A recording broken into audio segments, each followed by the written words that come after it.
Ang mga Pinoy sa Japan na nanganganib na matanggal ang kani-kanilang kupunan sa Division 1 ng Japan B-League ating pag-usapan. Pero bago yan, huwag kalimutan i-subscribe ang ating channel para hindi ka masuko. After 14 games, ay pahinga muna ang 24 teams sa Division 1 ng Japan B-League.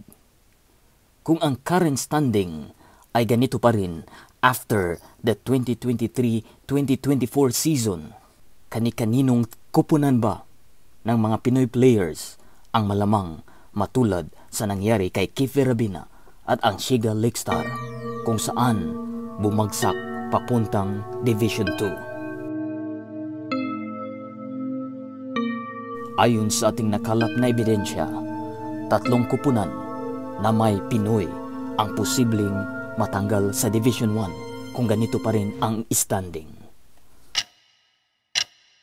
Una, ang panghuli sa hukay ng standing, ang Toyama Grouses ni AG Edo na wala pa ring panalo after 14 games.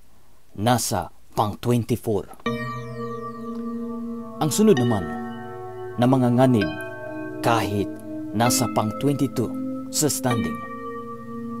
Kung mauungusan ito ng pang 23 na Ibaraki Robots, delikado ang Livanka Hokkaido ni Dwight Ramos kung saan mayroon lamang itong 3 wins at 11 losses.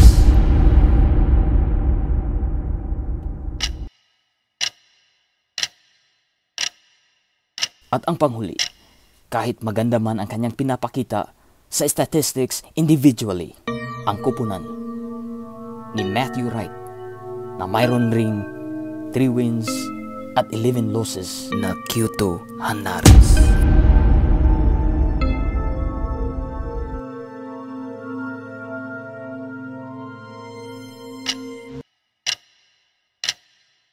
Ano sa tingin niyo? Makakabangon ba ang kupunan na mayroong mga Pinoy players? Please post your comment below. This is Bizda Travel Sports.